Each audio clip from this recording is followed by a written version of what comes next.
सो ये टॉपिक हमने डिस्कस किया था लास्ट क्लास से ना।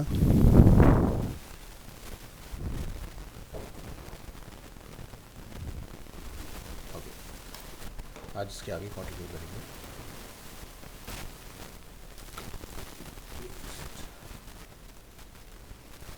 ट्वेंटी सेवेंथ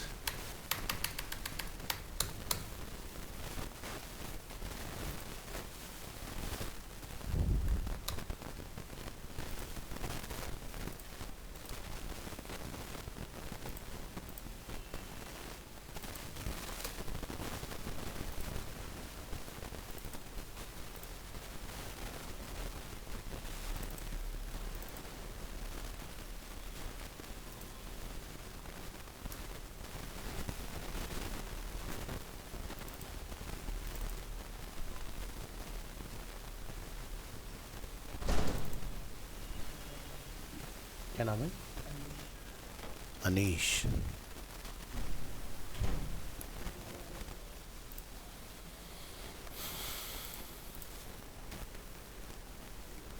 सेमेंटिक के बाद हम लोग नेक्स्ट टॉपिक देखेंगे स्टाइल गाइड।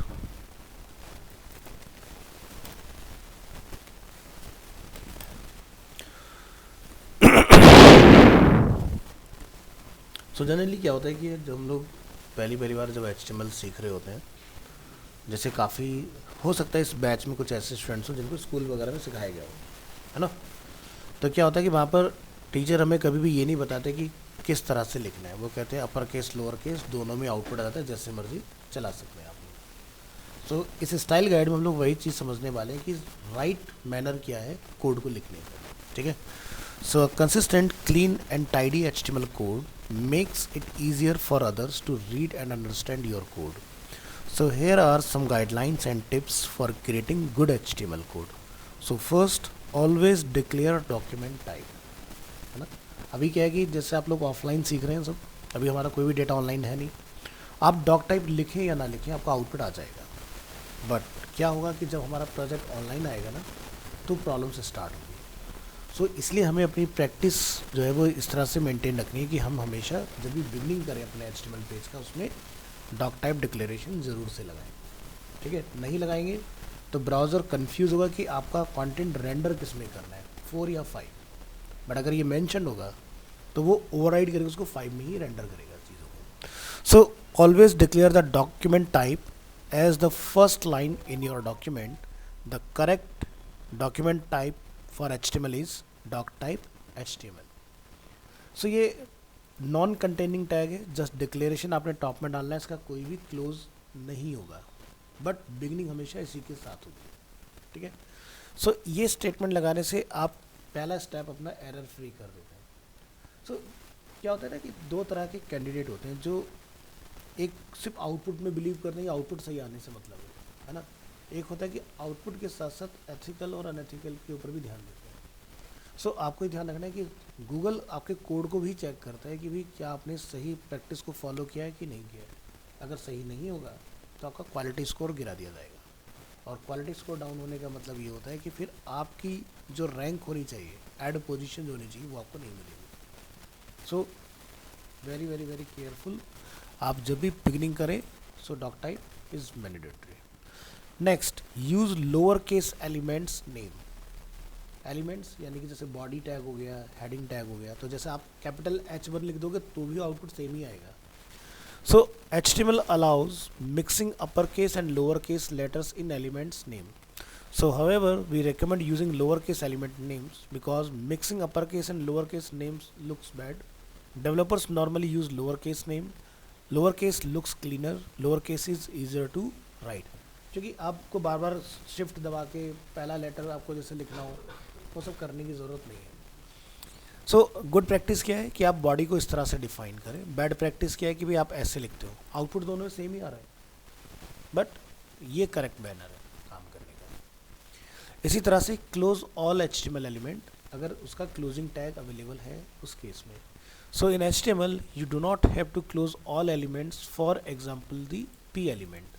अब पैराग्राफ को हम लोग यही सिखाया आपको मैंने कि क्लोज करना चाहिए, बट अगर मान लीजिए मेरे पास 2 पैराग्राफ है और अगर मैं इनकी एंडिंग नहीं करता हूँ तब भी ये अलग पैराग्राफ ही कंसिडर होंगे, ठीक है। However we strongly recommend closing all HTML elements like this. But अगर हम इस तरह से चलाते हैं, हम क्लोज नहीं कर रहे, तब भी ये दो इंडिविजुअल पैराग्राफ ही कंसिडर हो रहे हैं आउटपुट के अंदर, बट ये सही प्रैक्टिस नहीं है अभी। ठीक है, कोई भी टैग खुला नहीं छोड़ना है अनटिल अनलेस जब तक उसके साथ ये क्लियरली ना हो कि भाई इसको आपने क्लोज करना है कि नहीं करना है। तो जैसे कि IMG अपना ओपन टैग होता है, BR अपना ओपन टैग होता है, इसको नहीं करना है। हाँ, HTML जब हुआ करता था तब ये भी क्लोज हुआ करते थे। कैसे, वो आगे सीखेंगे हम लोग। Use lower case attributes name. अब एट्रीब्यूट क्या होता है, जैसे बॉडी टैग है, एलिमेंट है, तो उसके अंदर एट्रीब्यूट क्या हो गया, BG कलर। BG कलर का नेम क्या हो गया, एट्रीब्यूट की value. So HTML allows mixing upper case and lower case letters in attributes name. ठीक है, सो अगेन आप यहाँ पर देखें, जैसे कि हमने लिखा right practice AHREF, bad practice के आपने इस तरह से लिखा, कंसिडर होगा, आउटपुट आएगा, बट सही तरीका क्या है, स्मॉल में आप लिखें, इस तरह से नहीं लिखना है। नेक्स्ट क्या है, ऑलवेज कोट एट्रीब्यूट वैल्यू। जैसे आप यहाँ देख सकते हैं कि हमने जो भी वैल्यू लिखा है HREF का, उसको क्या लिखा है, इन्वर्टेड कोट में, नहीं डालेंगे तो भी काम करेगा।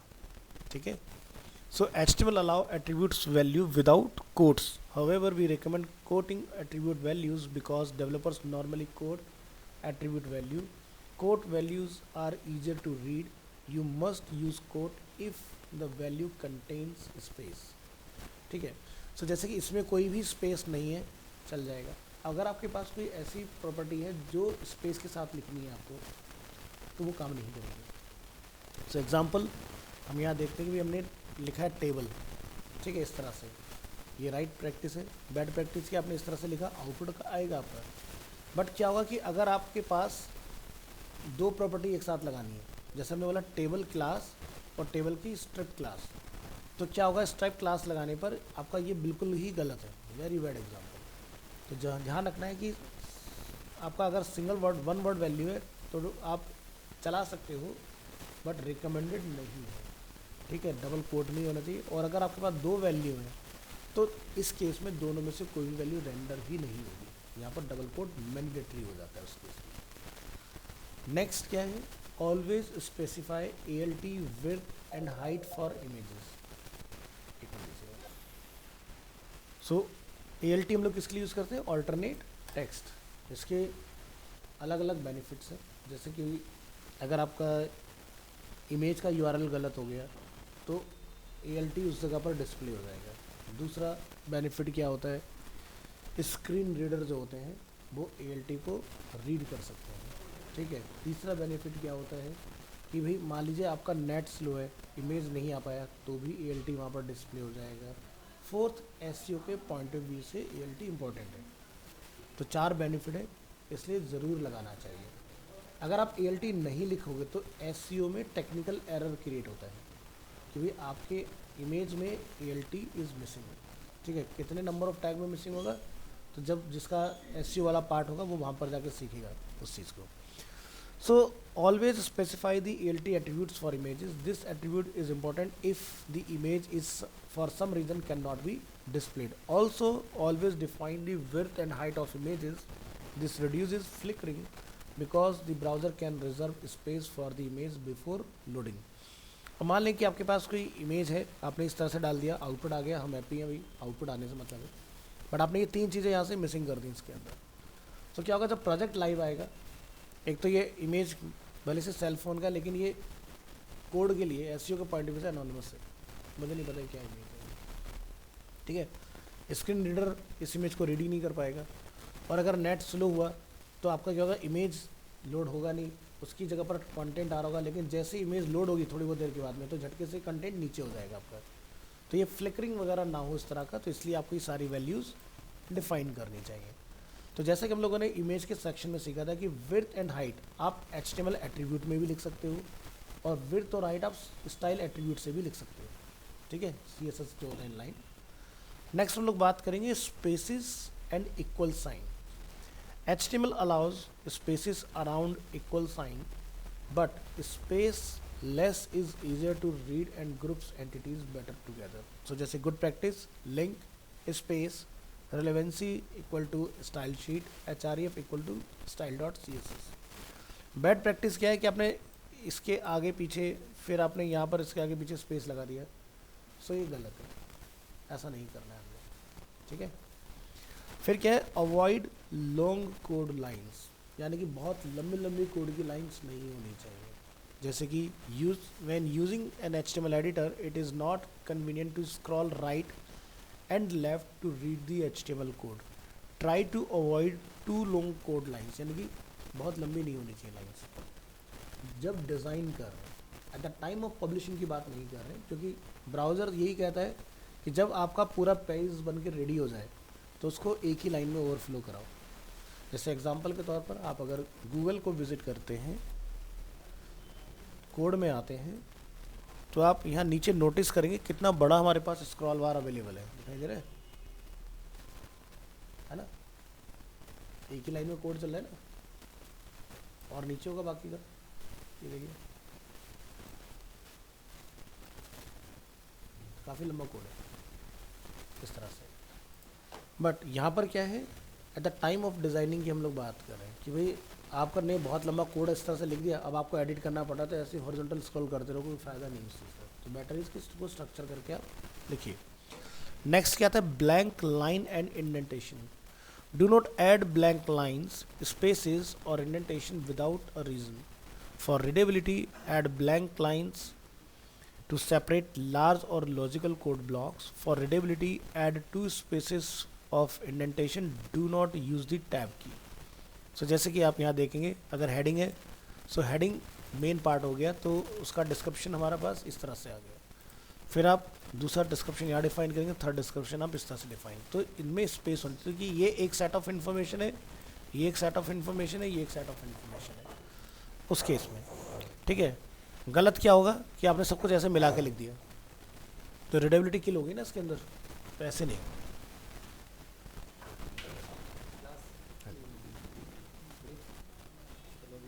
ठीक है,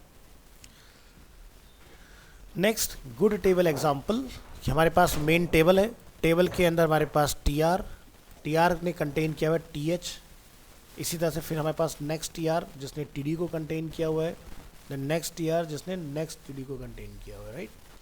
इस तरह से गुड लिस्ट एग्जांपल कि आपका यूएल या ओएल जो भी लिस्ट होता है उसके अंदर आइटम आपका इस तरह से होना चाहिए। नेक्स्ट इंडेंटेशन इसको बोलते हैं, this is also indentation. Never skip the title element of your document, ठीक है, नहीं लगाओगे कोई दिक्कत नहीं है ऑफलाइन जब तक हो, लेकिन ऑनलाइन जाओगे तो एसईओ के पॉइंट ऑफ व्यू से बहुत बड़ा मिस्टेक हो गया, क्योंकि आपका पूरा पेज ही एनोनिमस है, ठीक है, चाहे सब कुछ सही है, ALT लगा हुआ है, सब कुछ सही किया हुआ है, लेकिन टाइटल नहीं है, पेज का हमें पता ही नहीं क्या है।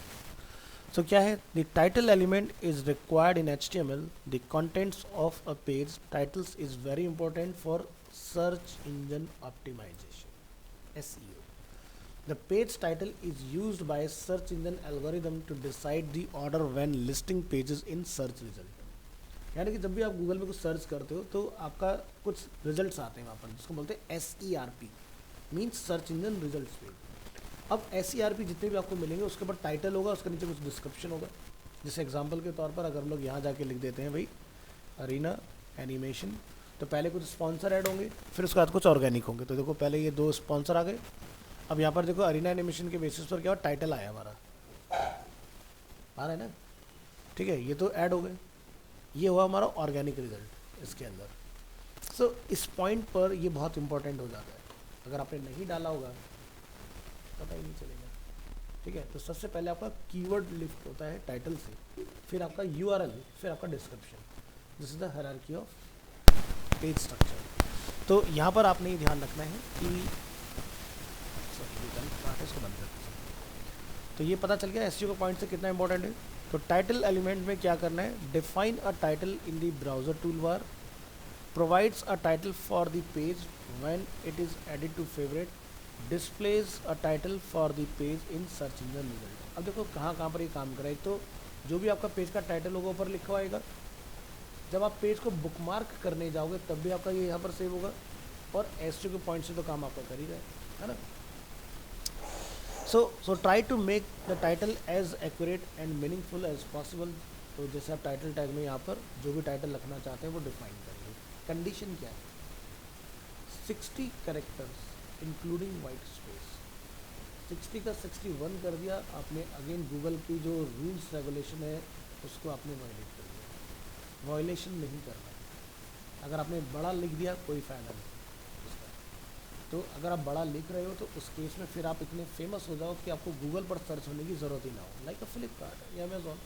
जैसे मैं पहले भी शायद आपको ये चीज़ दिखा चुका हूँ कि भाई फ्लिपकार्ट ने अपना लाइन इतना लंबा लिखा कि आगे जाके ट्रिपल डॉट बन जाता है, ठीक है। तो ये एल्गोरिदम जो है आपका गूगल का, उसका वायलेशन है। या जैसे अगर हम लोग अमेज़ॉन की बात करते हैं, आप यहाँ आएंगे, अगेन ट्रिपल डॉट आ रहे हैं, ठीक है। इस तरह की चीज़ नहीं होती। Next, omitting HTML and body. अब सोचिए कि अगर आप, हम कहते हैं ना कि जब भी हम लोग कोडिंग करते हैं तो HTML के अंदर जो हमारा जो HTML टैग होता है, जो बॉडी टैग होता है, बहुत इंपॉर्टेंट रोल प्ले करता है। तो अगर आप ये भी ना लगाओ तो भी आउटपुट आ जाता है, ठीक है। तो हम लोग क्या देख रहे हैं, an HTML page will validate without the HTML and body tags. So जैसे कि हमने यहाँ पर देखो सीधे हेड लिखा, कोई HTML टैग नहीं है, हमने नीचे सीधा आउटपुट लिख दिया, कोई बॉडी नहीं है। और अगर आप आउटपुट देखने जाओगे बिल्कुल परफेक्टली आएगा, चाहो तो कोड में देख लो, या फिर कोई HTML और बॉडी नहीं है। बट ये गलत है, ऐसा नहीं करना है, ठीक है। आउटपुट आएगा बट ये प्रैक्टिस में नहीं लाना। तो कई बार कहते हैं, बहुत सारे स्टूडेंट कहते हैं अरे सर इसको तो लगाओ या ना लगाओ फ़र्क नहीं पड़ता, आउटपुट तो आ ही जाता है।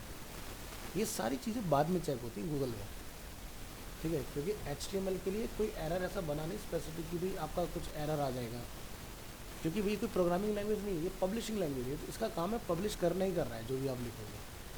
बट ये सारी चीज़ें जो चेक होती हैं वो जाके चेक होती हैं गूगल के पास, जब आप जाके टेक्निकल एसईओ करने के लिए वहाँ पर उस सब के ऊपर आपको अंडरलाइन कर ये गलत, ये गलत, ये गलत, सारी चीज़ें सही करके लिखा होगा। जैसे एक वेबसाइट है बहुत अच्छी जिसका नाम है W3C वैलिडेटर। अब ये साइट का काम क्या है कि आपने जो कोड स्ट्रक्चर किया है क्या वो सही है या वो गलत है। आप यहाँ पर जाके उसका डायरेक्ट URL डाल सकते हो, आप फाइल को अपलोड कर सकते हो, या फिर कोड को कॉपी पेस्ट करके यहाँ पर पता लगा सकते हो क्या कोड सही है या नहीं है।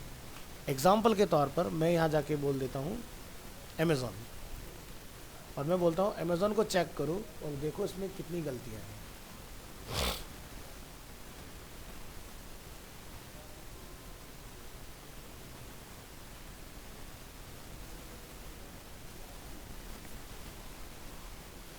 तो जो ग्रीन है उसको अवॉइड कर सकते हैं, जो वार्निंग है और जो एरर्स है, पता चल रहा है। अब अगर हम लोग यहाँ इसको देखें तो लाइन लगा के हमारे पास एरर और वार्निंग भरे पड़े, है ना। अमेज़ॉन को फ़र्क नहीं पड़ता क्योंकि उसकी दुनिया में इतनी पॉपुलैरिटी है, उसको लोग नाम से ढूंढते हैं, है ना। आप जब वेबसाइट बना के लेकर आओगे तब लोग आपको नाम से नहीं जानते हैं, तो आपको एरर फ्री जाना है, ठीक है। अब जैसे यहाँ पर आप ढूंढेंगे इसके अंदर क्या क्या गलतियाँ हो रखी हैं। जैसे यहाँ पर टाइप जावास्क्रिप्ट इन्होंने लिखा हुआ है। अब ये इतना पुराना प्रोजेक्ट है कि इन्होंने टाइप चला रखा है, स्क्रिप्ट टाइप। स्क्रिप्ट टाइप 2008 तक यूज़ होता था, 14 तक आते आते बंद कर दिया कि भाई स्क्रिप्ट टैग जो होता है बाय डिफ़ॉल्ट जावास्क्रिप्ट के लिए होता है। बिफोर दैट हमारे पास different types of script language हुआ करती थी, तो हमें स्क्रिप्टिंग में टाइप बताना पड़ता था कि भाई ये जो स्क्रिप्ट टैग के अंदर कोड है वो जावास्क्रिप्ट है, वो विजुअल बेसिक स्क्रिप्ट नहीं है, तो हमें बताना पड़ता था। आज की डेट में नहीं बताना पड़ता। तो ये कह रहा है कि भाई ये वार्निंग है, the type attribute is unnecessary for JavaScript resources. गलत है, हटाओ, एरर कम हो जाएगा। इसी तरह से यहाँ पर लिखा हुआ है लिंक HREF के अंदर, यहाँ पर आप देखोगे तो इसमें इन्होंने इसका एक बना दिया असेट्स जो मिसिंग है यहाँ पर, तो प्रॉपर बताएगा किस लाइन में, ठीक है, किस कॉलम में आपका ये एरर है। सीधे वहाँ जाओ, फाइंड करो और उसको ठीक करके आ सकते हो, ठीक है। ये चीज़ तो जो भी प्रोजेक्ट आप चेक करना चाहें, अपना खुद का जो भी आप कोड लिख रहे हो, अगर आप उसको चेक करना चाहें जाके चेक करके आ सकते हो इसके अंदर। तो जैसे हम लोग वैलिडेट बाय डायरेक्ट इनपुट, हम यहाँ आते हैं, हमारे पास ये पेज है, हम इस कोड को यहाँ से लेंगे, कॉपी करेंगे और यहाँ जाओगे, पेस्ट करोगे, चेक पर क्लिक करोगे, क्या लिखा आ रहा है, warning, consider adding a language attribute to the HTML start tag to declare the language of this document. क्योंकि अभी हम लोग उस पॉइंट पर आए नहीं हैं, जब हमारा स्टार्ट होगा हम तब इसको लगाना स्टार्ट करेंगे। तो लैंग्वेज में आपको बताना पड़ता है इंग्लिश US हम लोग यूज़ कर रहे हैं, तो HTML टैग में आपको लगाना पड़ेगा। तो ये कह रहा है कि वो चीज़ यहाँ पर आपको ऐड करना है। आप देख रहे हो उसके अलावा इसने और कोई एरर नहीं दिया है ना।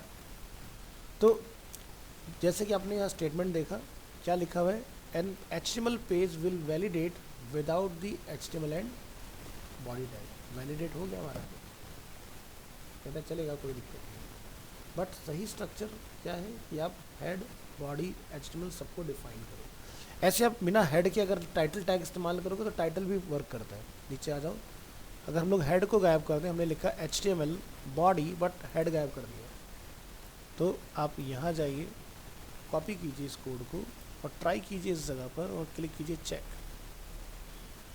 ठीक है, तो आगे देखो वो किसका एरर दे रहा है आपको, लैंग्वेज का, ना कि हेड का, कि हेड टैग मिसिंग है। देखो क्या होता है कि दिखा देता हूँ।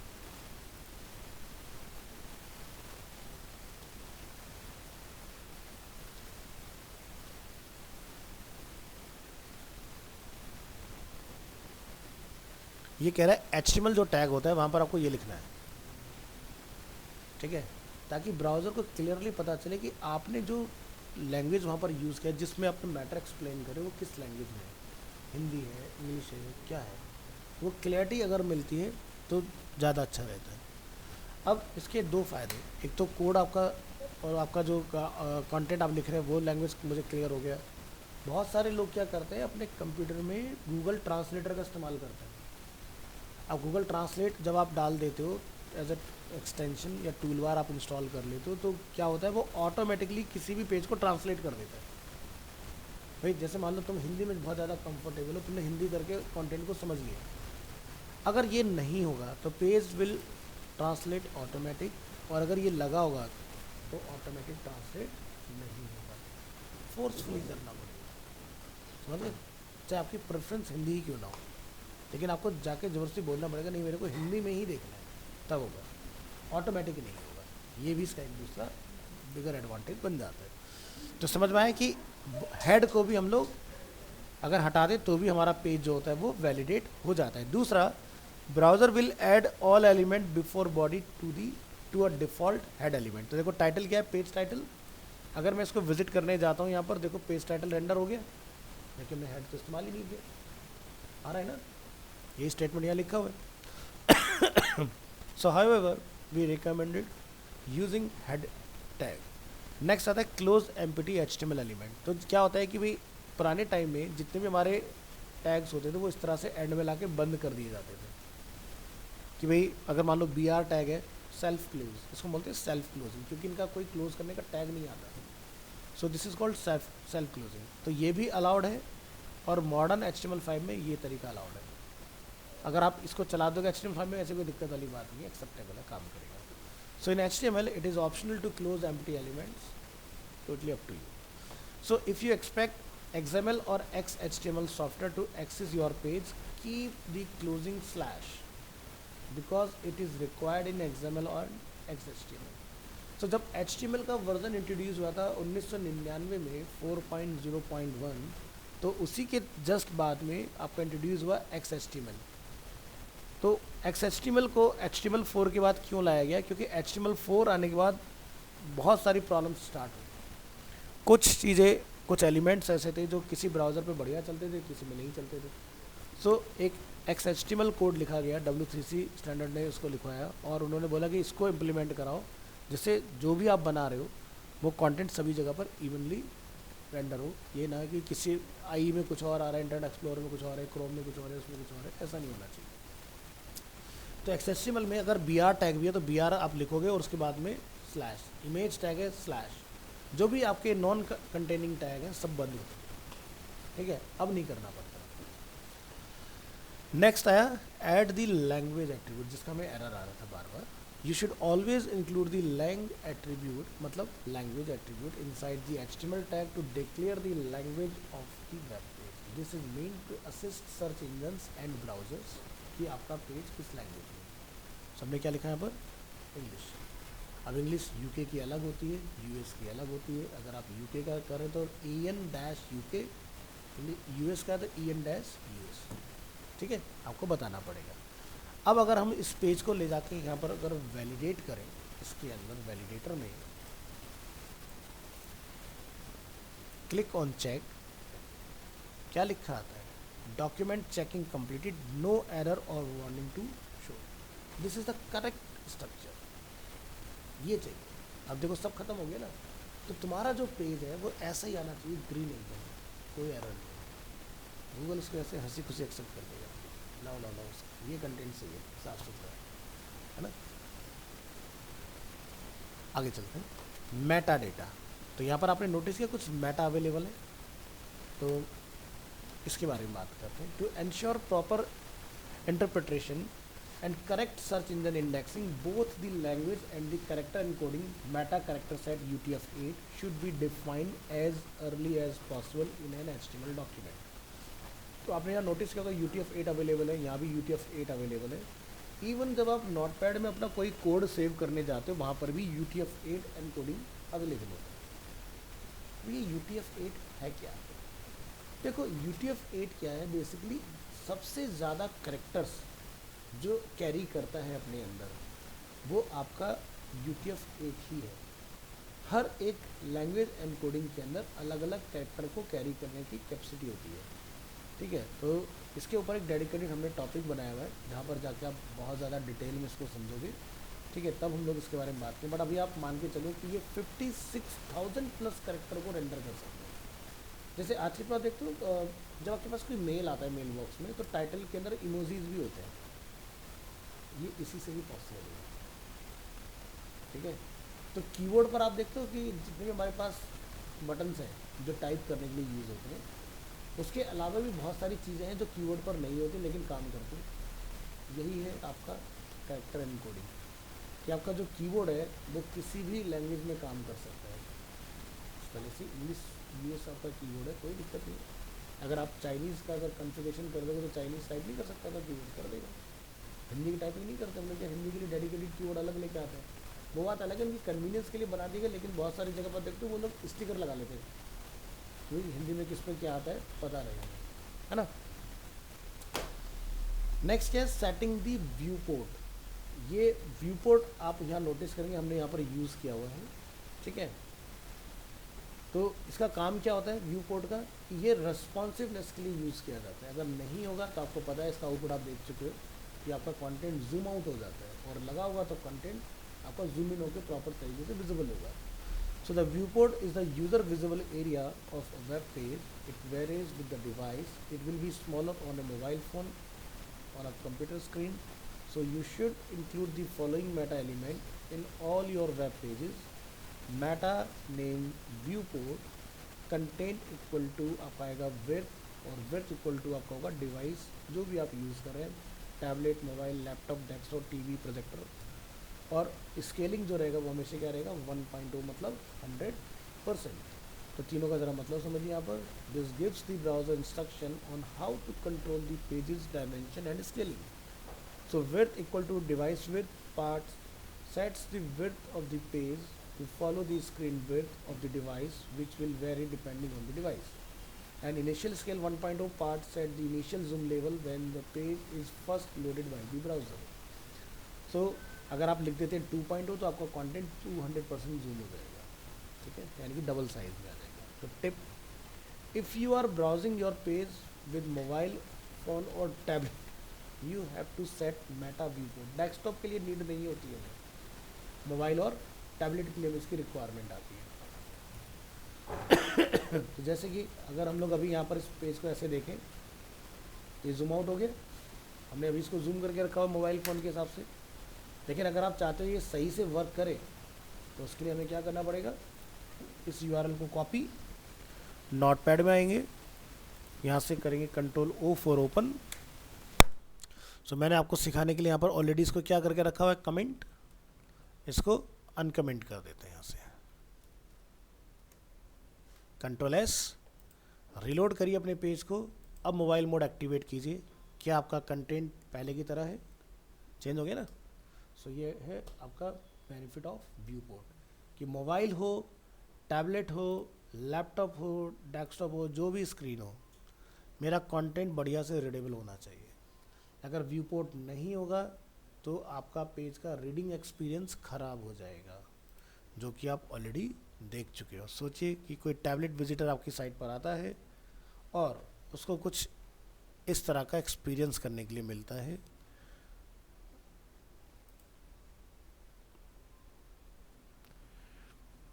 हमने सेव नहीं किया शायद, एक बार दोबारा देखिए, मोबाइल पे चेक कर लो एक बार।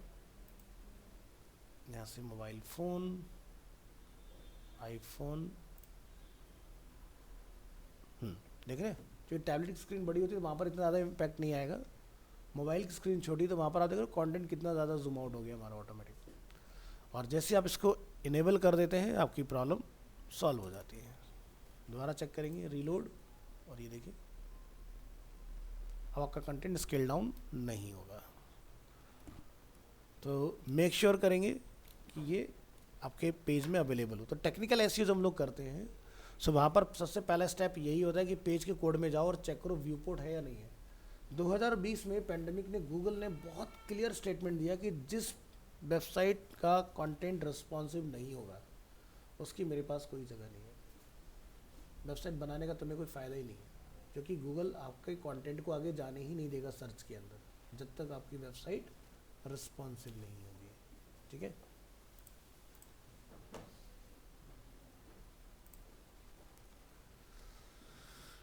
और आते हैं नीचे। तो नेक्स्ट है हमारे पास कमेंट्स। कमेंट्स जैसे कि मैंने अभी आपको दिखाया कि जो मेरी लाइन थी उसको मैंने बंद कर दिया, डिसेबल कर दिया। लाइन अपनी जगह पर है लेकिन इफेक्टिव नहीं रहेगी। सो और क्या क्या पर्पसेस हैं कमेंट्स के? तो short comments should be written on one line like this, and comments that span more than one line should be written like this. यानी कि आप अगर एक से ज़्यादा लाइन को कमेंट करना चाहते हैं तो ओपनिंग और क्लोजिंग करके आ जाइए लाइक अ टैग, आपको उसके बिटवीन जो भी कंटेंट होगा सब बंद हो जाएगा, रेंडर नहीं होगा। एक और चीज़, अगर आपने किसी HTML एलिमेंट को कमेंट आउट किया तो उसका लोड भी आपके डोम पर कंसिडर नहीं होगा, वो सिर्फ टेक्स्ट रहेगा एक तरह से, और ब्राउज़र में डिस्प्ले भी नहीं होगा कमेंट आपका। ठीक है, so long comments are easier to observe if they are indented with 2 spaces. So अगर आपको एक पीस ऑफ कोड को बंद करना है तो इस तरह से चलाना है, और अगर आप कुछ एक्सप्लेन करना चाह रहे हैं यहाँ पर तो एक्सप्लेन भी कर सकते हैं। जनरली जब भी हम लोग कहीं पर कमेंट लगाते हैं तो उसके पीछे का पर्पस होता है required Meta tags, Meta name जैसे मैंने यहाँ पर बंद किया। अगर मैंने यहाँ पर CSS लाइब्रेरी का यूज़ कर रखा है तो यहाँ पर उसके बारे में लिखा हुआ है कि कौन सी CSS लाइब्रेरी है। हेडर है तो यहाँ पर लिखा हुआ है कि नैवबार हमें यहाँ पर प्लेस करना है। अगर फुटर होगा नीचे तो यहाँ पर क्या लिखा है, प्लेस फुटर हेयर। यहाँ पर जावास्क्रिप्ट की लाइब्रेरीज अगर लगी तो वो लिखा हुआ है, तो सामने वाले को पता है भाई कौन सी चीज़ क्या है।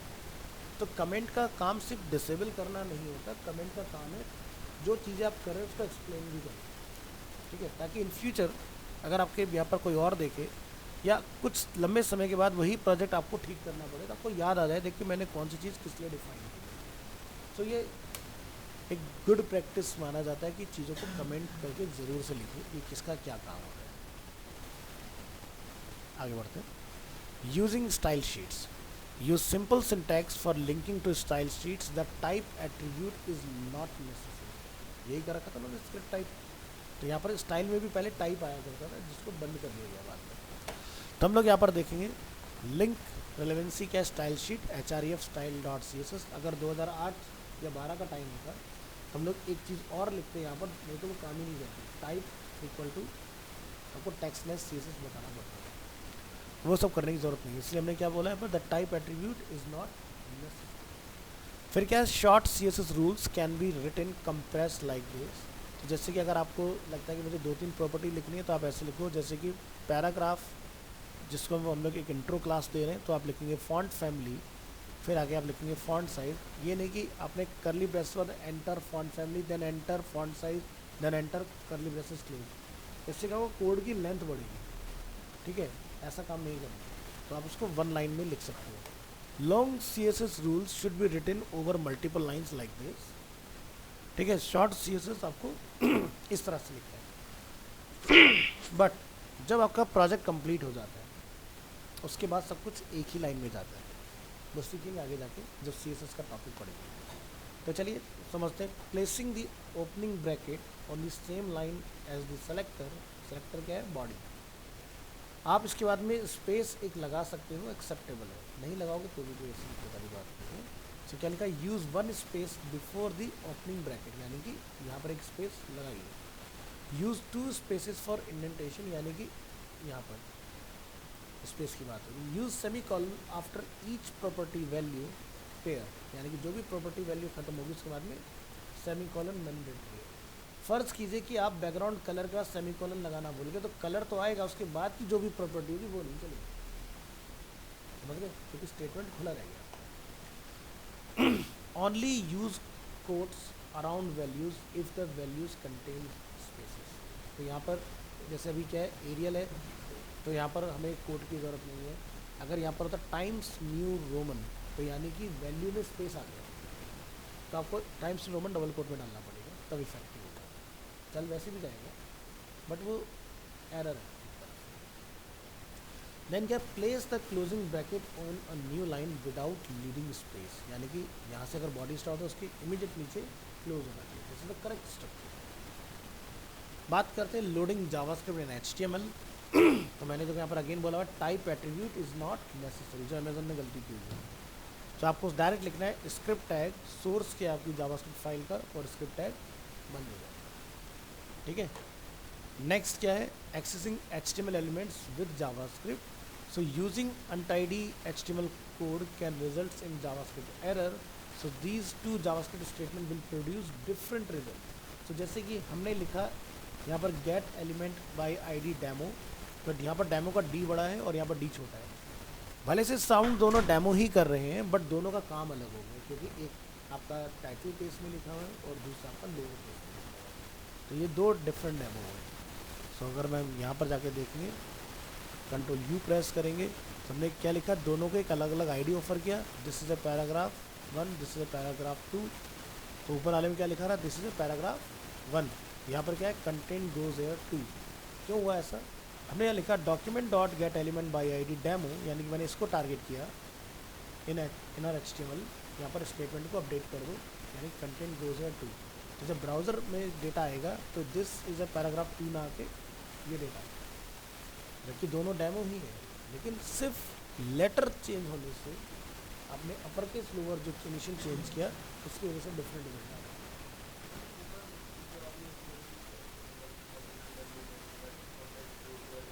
हाँ, क्योंकि मैंने इसको बंद कर रखा है, कमेंट किया हुआ, ठीक है, चेक कराने के लिए।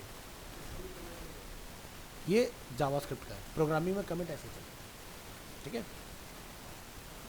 तो जब डेडिकेटेड JS आएगा तब बात करेंगे इसकी। अभी जस्ट मैंने आपको डिफरेंस समझाने के लिए बताया।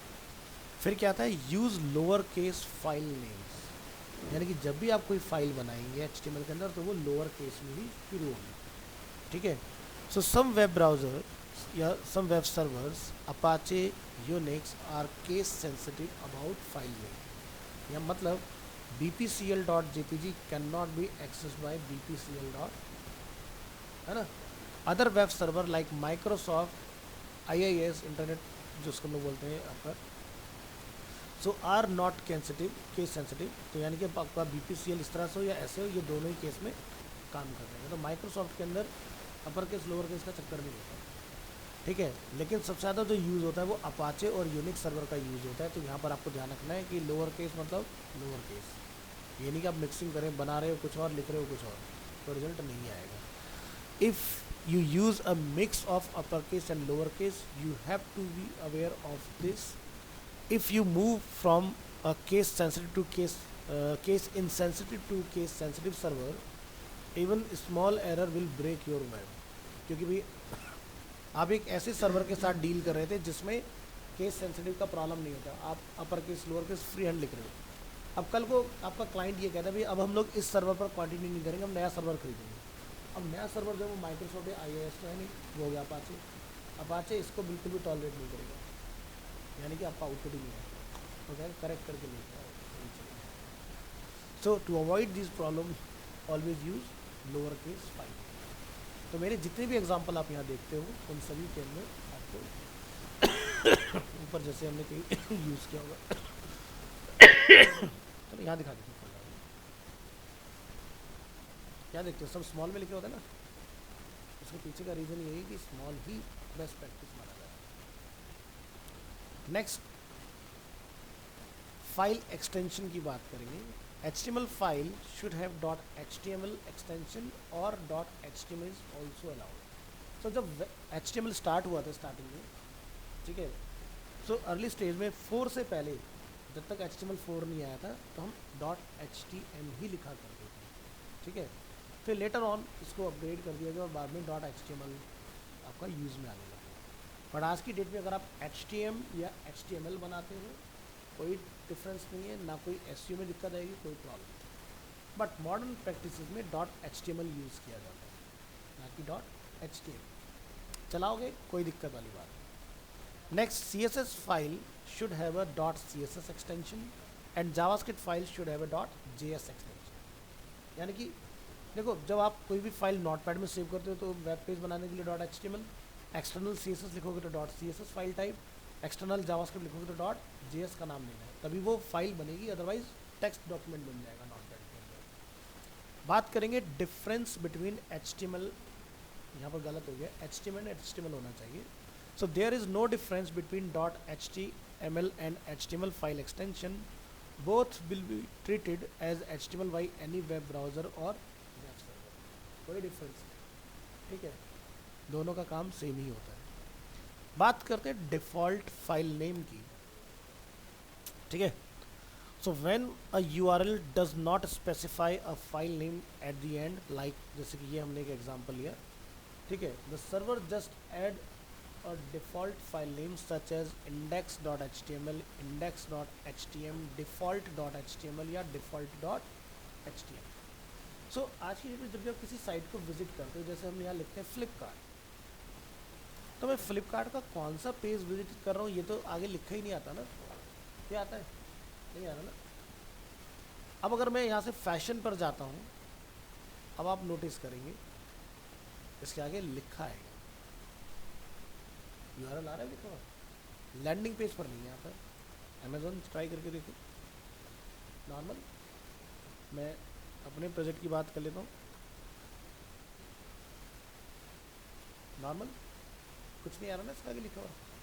तो बाय डिफ़ॉल्ट जो आपका फर्स्ट पेज खुलता है डोमेन को रिक्वेस्ट करने पर, वो होता है इंडेक्स। अब वो इंडेक्स किसी भी लैंग्वेज में हो सकता है कि आपकी वेबसाइट PHP में बनी हो सकता है आपकी वेबसाइट किसी और डिफरेंट टेक्नोलॉजी पर बेस्ड हो, ASP वगैरह, तो आपको वहाँ पर कभी भी पेज का नेम और उसका एक्सटेंशन नहीं मिलेगा, ठीक है, ये डिफरेंस आता है। तो इसीलिए यहाँ पर आप ध्यान रखिए कि पहला जो पेज आपका होगा जो आप चाहते हो सबसे पहले खुले, या तो उसका नाम index.html होना चाहिए या .htm या default.html या default.htm या फिर home.html होना चाहिए या फिर home.htm। होम को भी कंसिडर किया जाता है फर्स्ट पेज में। अगर आपकी वेबसाइट में जो आपने मल्टी पेज प्रोजेक्ट बनाया है उसमें इनमें से कोई भी नेम नहीं है, होम, डिफ़ॉल्ट या इंडेक्स, तो आपकी वेबसाइट ना खुल के रिक्वेस्ट करने पर इस तरह से फोल्डर खुल जाएगा आपकी वेबसाइट में कौन कौन से पेज हैं, और ये तो आप कभी नहीं चाहोगे ऐसा करना, है ना। ये तो पूरी कुंडली पता चली कितने पेज हैं क्या है, सब पे डाउनलोड करने का तुम्हारा डेटा उठा दें। सो इसलिए मेक श्योर करें कि आपका पेज वहाँ पर अवेलेबल है। So if your server is configured only with index.html as the default file name, your file must be named index.html and not default.html। तो क्या होता है, बहुत सारी वेबसाइट्स जो होती हैं, मतलब सर्वर्स जो होते हैं जहाँ से हम लोग होस्टिंग खरीदते हैं, तो सबके अंदर ये ना बना के डाले जाते हैं, या कुछ के अंदर ऐसा भी कंट्रोल दिया जाता है कि भाई हम अपने हिसाब से सेट कर लेंगे कि पहला पेज कौन सा होगा। So, however, server can be configured with more than one default file name. Usually, you can set up as many default file names as you want. अगर आपके पास एक्सेस होगा तो आप बदल सकते हो उसको, कि डिफ़ॉल्ट पर खुलेगा, वेलकम पर खुलेगा, होम पर खुलेगा, इंडेक्स पर खुलेगा, किस पर खुलना चाहते हैं।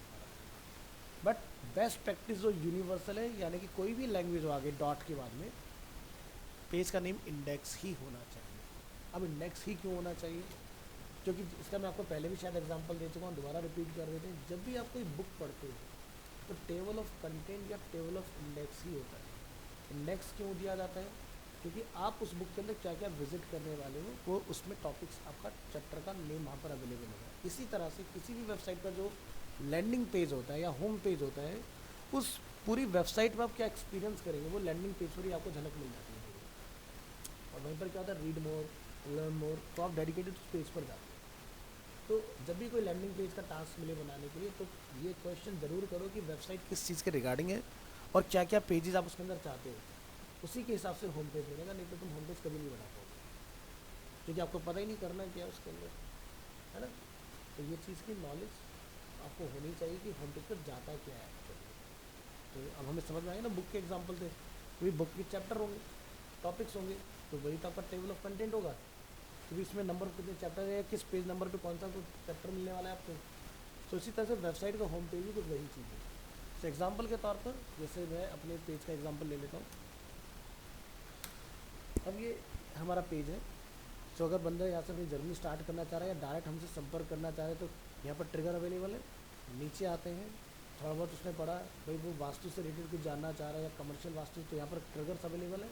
तो जैसे वो कमर्शियल को क्लिक करेगा, कमर्शियल का डेडिकेटेड पेज ओपन हो जाएगा, है ना। आगे लिखा ऊपर कमर्शियल वास्तु, डेटा यहाँ पर लोड हो जाएगा इसके अंदर, इस तरह से। ठीक है, भाई क्या होता है एक्चुअल में, इसकी क्या क्वेश्चंस हैं लोगों के, जनरली जो लोगों ने पूछे, इसकी फ़ीस कितनी होती है अगर कोई करवाना चाह रहा है, उस तरह की चीज़ें। तो क्लियर हुआ होम पेज क्या होता है, इस तरह से। तो ये था आपका HTML का स्टाइल गाइड, जो कि बहुत इंपॉर्टेंट है। इससे आपको ये क्लैरिटी मिलती है कि अगर हम अपने कोड में कोई गलती करते आ रहे हैं तो वो इमीडिएटली बंद कर दो, वो आगे जाके आपको उसके बहुत सारे रेपुटेशंस भी झेलने पड़ेंगे, कोई फ़ायदा नहीं। नेक्स्ट टॉपिक पर आते हैं।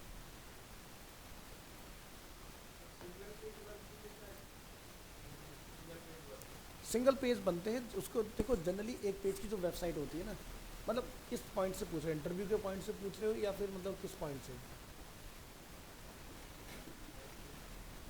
देखो अगर आप सिंगल पेज वेबसाइट की बात करते हो तो उसको हम लोग वेबसाइट नहीं बोलते, उसको हम बोलते हैं लैंडिंग पेज। लैंडिंग पेज क्या होता है, जनरली चलाए जाते हैं एडवर्टीजमेंट पॉइंट ऑफ व्यू से।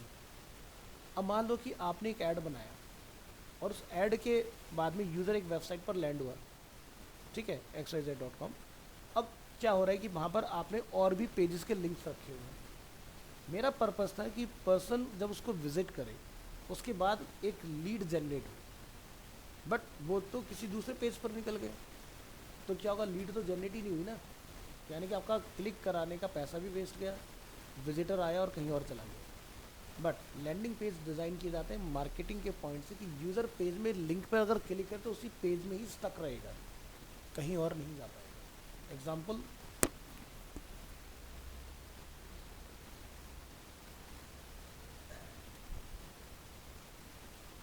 अब ये एक वेबसाइट है, अगर कोई ऐड को क्लिक करके आएगा तो वो यहाँ के लैंड होगा। यहाँ जब वो लैंड होगा तो यहाँ पर हम लोग देख रहे हैं home, course, student, event, contact. Let's say उसने क्लिक किया भाई कोर्सेज़ के बारे में पता करते हैं, तो हमने उसी पेज को स्क्रॉल डाउन कर दिया। स्टूडेंट वर्क पे जाना चाहता है, यहाँ वर्क आ गया, इवेंट्स और कॉन्टैक्ट्स, लेकिन वो इस वेबसाइट से बाहर नहीं निकल पाएगा। तो ये होता है सिंगल पेज प्रोजेक्ट जो आप पूछ रहे हैं। तो सिंगल पेज प्रोजेक्ट चलता है एडवर्टीजमेंट के पॉइंट से। जब हम लोग गूगल एड्स रन करते हैं तो हम लोग ऐसा ही पेज यूज़र के सामने डालते हैं कि जिस पर वो इन्फॉर्मेशन जो लेना चाह रहा है वो ले पाए, लेकिन मेरे पेज से बाहर ना जा पाए।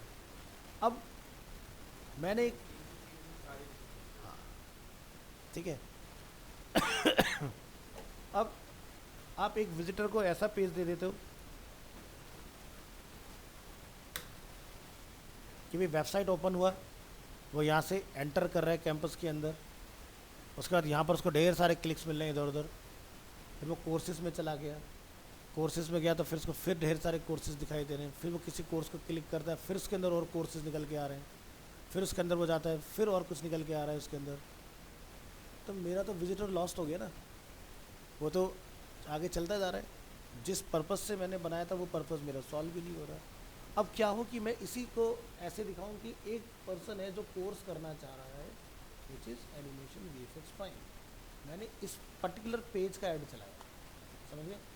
अब जैसे ही वो यहाँ पर आएगा उसने इसके बारे में पढ़ा, ठीक है, पेज इंटरेक्टिव है, माउस मूव करने पर मूवमेंट्स हो रही है, 3D इफेक्ट हमें दिखाई दे रहा है। उसके बाद उसने कोर्स का हाईलाइट देखा कि क्या क्या चीज़ें कराई जा रही है, क्या क्या हाईलाइट है कोर्स का। उसके बाद में क्या लिखा मैं, I want to join animation VFX part. हो सकता है बंदा यहाँ तक कन्विंस नहीं हुआ, आगे चल। और उसके बाद हमने बताया कि टर्म 1 2 3 ये 3 पार्ट में कोर्स डिवाइड है, ठीक है, क्लियरिटी थोड़ा और मिल गया। कौन कौन से सॉफ्टवेयर पढ़ाए जाएंगे, सर्टिफिकेशन क्या क्या होंगे। इसके बाद हमने यूज़र को फिर से, हो सकता है इस स्टेज पर आके यूज़र कन्विंस है, अब वो अपना name, mobile number, email ID दे सकता है। मैं कहता हूँ चलो अब भी नहीं हुआ, आगे चलते हैं। फिर कहते हैं करियर ऑप्शंस क्या है इस कोर्स के, ये निकलेंगे, शायद अब इंटरेस्टेड हो जाए। नहीं है कोई बात नहीं, फिर और आगे चलते हैं। एलिजिबिलिटी क्राइटेरिया, कोर्स का ड्यूरेशन, फीस कितनी है, फिर उसके बाद शायद डिसीजन ले सकता है, ठीक है। फिर और आगे चलते हैं कि भाई स्टूडेंट का वो काम भी देखना चाहते हैं, बच्चों ने किस तरह का काम किया हुआ है। टेस्टिमोनियल्स क्या है स्टूडेंट्स के लिए भी अब तो हो ही जाएगा, ठीक है। और यहाँ पर आप नीचे आओगे और आप फिर चाह रहे कि भाई मेरे को इसके अंदर यस करना है, तो आप जैसे क्लिक करोगे तो आपके पास ऊपर एक फॉर्म यहाँ से और। तो यानी कि एक वेबसाइट का सही तरीका क्या होता है कि यूज़र को आप हर जगह पर चॉइस दो। ये नहीं कि मैंने एक पेज बनाया, सबसे ऊपर फॉर्म लगा दिया, बुक अ फ्री डेमो, ठीक है। तो आप खुद सोचो कि अगर मैं एक अनोनिमस पर्सन हूँ आपके लिए, ऐसी साइट भी एक अनोनिमस ही होती है यूज़र के लिए, क्योंकि आज की डेट में क्या होता है, हर बंदा डेटा कलेक्ट करने में लगा हुआ है ना। अब आप आते सीधे कहते हो लाओ भी अपना फुल नेम बताओ, नंबर बताओ, ये बताओ वो बताओ, है ना। शायद आप मेरे ख्याल से पहली बार में नहीं दोगे। आप यही चाहोगे ना, पहले मैं देखूँ, जानूँ, पहचानूँ चीज़ों को, मेरे मतलब का है भी या नहीं है सारी चीज़ें, उसकी बात सोचेगी। तो क्या है, नीचे एक फॉर्म है और टॉप में एक फॉर्म रखा हुआ है। एक माइंडसेट ऐसा हो सकता है बंदे का भी, इसको अरीना का बहुत अच्छे से पता है क्या है अरीना, किसी से भी डील करता है, मेरे को सीधे बताओ कौन सा सेंटर लेना है, कौन सा मेरे को कोर्स करना है, और मेरे को कॉल करो, मुझे बताओ, मैं अपने क्वेश्चन वहीं पूछूंगा, टाइम नहीं है मेरे पास, ठीक है। तो अलग अलग तरह के लोग होते हैं कि जो पहले बिना जाने अपना नंबर नहीं देंगे, एक वो जो अपना देता है उससे कोई प्रॉब्लम नहीं है, उस चीज़ से कॉल आए, ठीक है, तब बात कर लेंगे उससे। तो दोनों ही तरह के लोग हैं, तो इसीलिए हर तरीके से वेबसाइट आपकी एलिजिबल होनी चाहिए।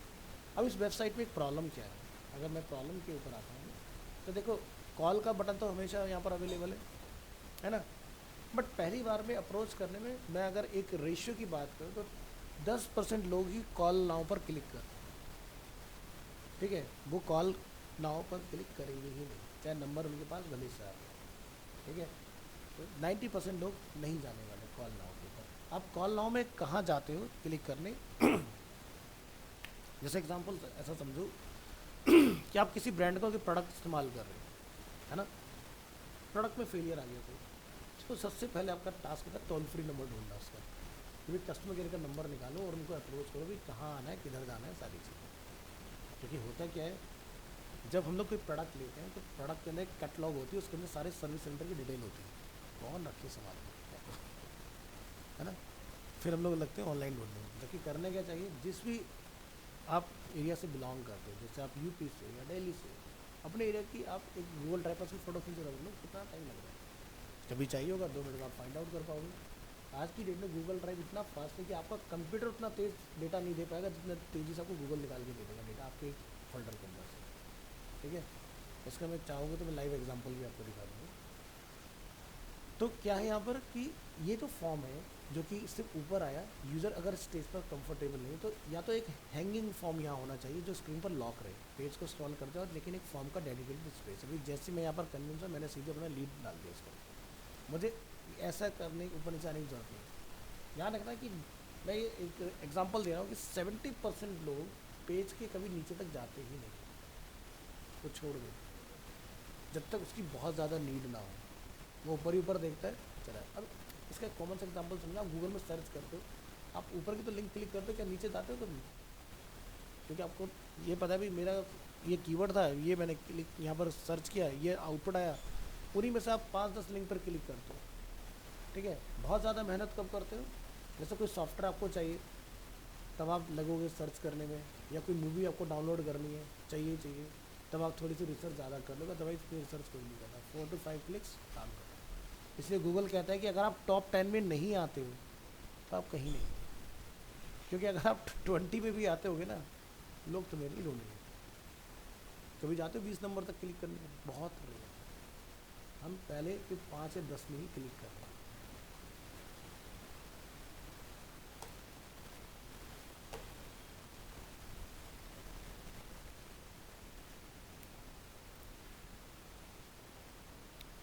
तो ये वाला पार्ट क्लियर हो गया, स्टाइलिंग वाला।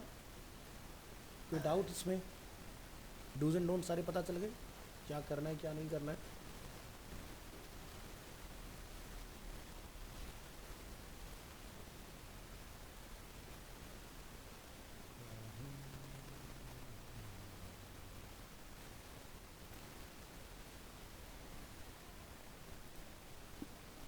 अब हम लोग बात करते हैं HTML में एंटिटीज की।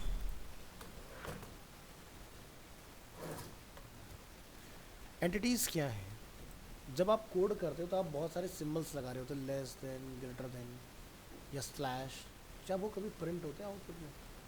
नहीं ना, क्योंकि एलिमेंट जो भी आप लिखते हो, जैसे बॉडी एलिमेंट आपने लिखा तो उसके आगे पीछे लेस देन ग्रेटर देन होता है, ये कभी प्रिंट नहीं होते। ठीक है, ये क्या है? रिजर्व कैरेक्टर्स हैं। मतलब कि reserve characters in HTML must be replaced with entities, यानी कि जब भी आप इसको लगाओगे ये कुछ इस तरह से कंसिडर किया जाता है आउटपुट। ठीक है, तो यानी कि प्रिंट नहीं होगा। और अगर आपने इस तरह से लिखा तो ये आपको आउटपुट में डिस्प्ले होगा, यानी कि इसका आउटपुट आ जाएगा। लेकिन अगर आप कीबोर्ड से direct less than, greater than या स्लैश लगाओगे HTML कोडिंग के अंदर, कभी नहीं आएगा। ये जैसे आप देखते हो कि लिखते हो इक्वल टू, इन्वर्टेड कोड में ये वैल्यू, क्या कभी वो दिखती है? उसका रिजल्ट दिखता है जो प्रोसेस हो जाता है ना।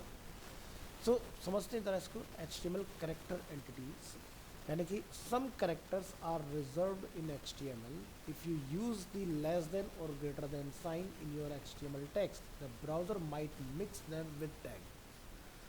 So entity name और entity numbers can be used to display reserved HTML character। जैसे कि मैंने आपको बोला कि अगर आपको लेस देन को प्रिंट करना है तो क्या लिखना पड़ेगा? %LT। अगर आपको ग्रेटर देन को प्रिंट करना है तो आप क्या लिखेंगे? %GT। ठीक है, तो ये हुआ क्या? Entity name. बट यही सेम चीज़ आप प्रिंट कराने के लिए नंबर्स का भी इस्तेमाल कर सकते हैं। तो इसलिए यहाँ पर स्टेटमेंट आया, एंटिटी नेम्स और entity number can be use to display reserved HTML characters. So entity names look like this, %, जो भी आपकी एंटिटी हो।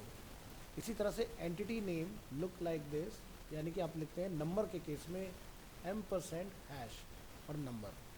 तो जैसे कि आप यहाँ देखें अगर मुझे रुपीज़ का सिंबल प्रिंट करना है तो इसका कोड क्या होता है? %#8377। चेक करके देख लो।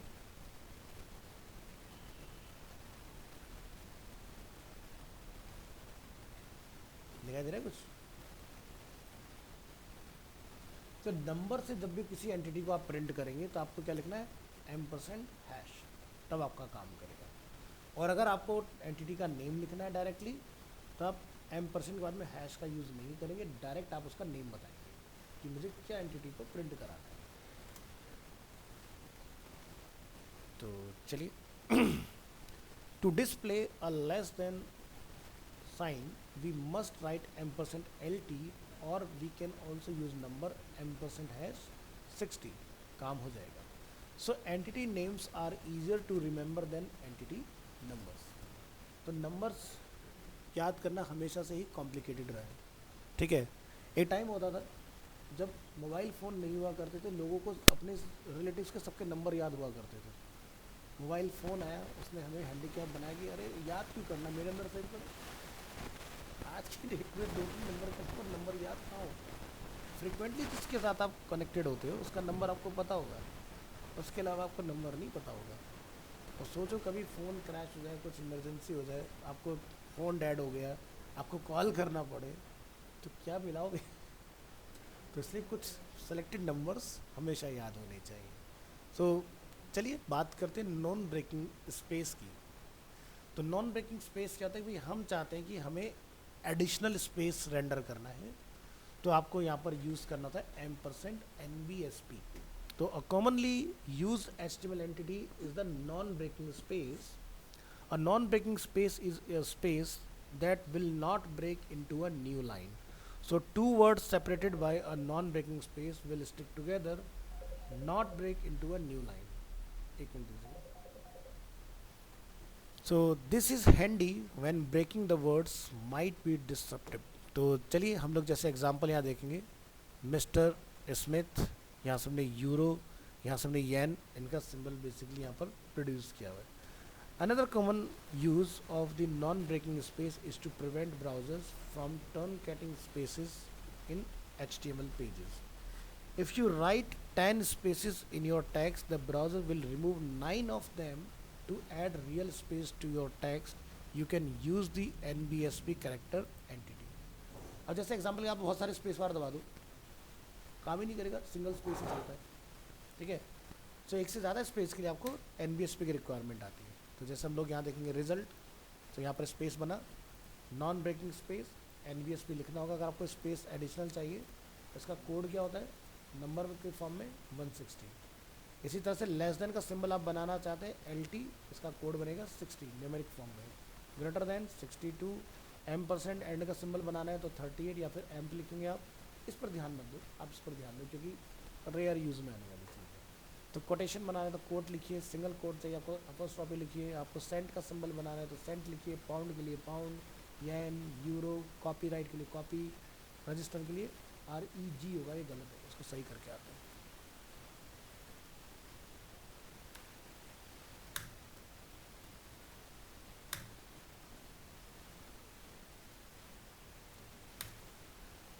तो देखो हमने प्रिंट करने में सही लिखा जिससे आउटपुट सही आ रहा है, लेकिन यहाँ लिखने में गलती हो गई हमसे.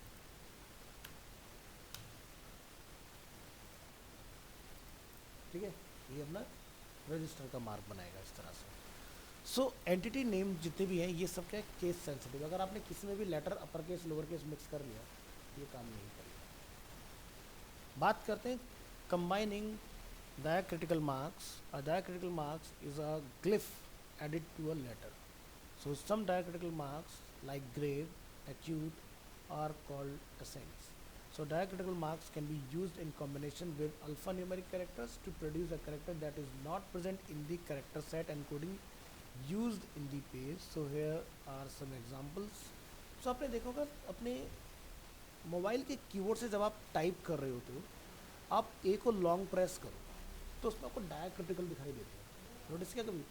बट हम कहते हैं अरे गलती से आगे बंद करो, हमें पता ही नहीं होता उसका बेसिकली यूज़ करना का है ना.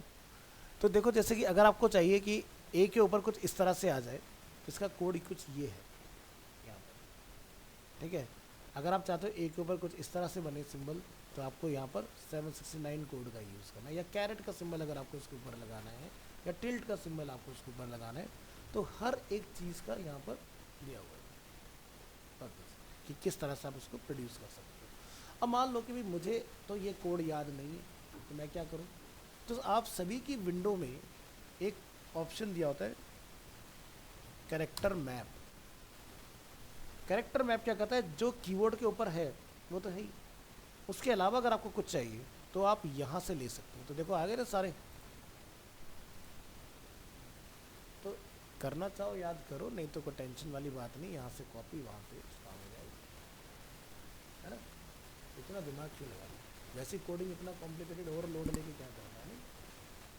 तो जब मेरे बराबर एक्सपीरियंस है तो नंबर याद हो जाएंगे अपना. अभी के लिए फ़िलहाल ऐसे चलाओ चीज़ों. आप कहोगे सर इतना सब कुछ याद करना पड़ेगा, नहीं करना पड़ेगा, हर चीज़ का तरीका है, सब अवेलेबल होता है कंप्यूटर पर. चलिए नेक्स्ट टॉपिक पर आते हैं.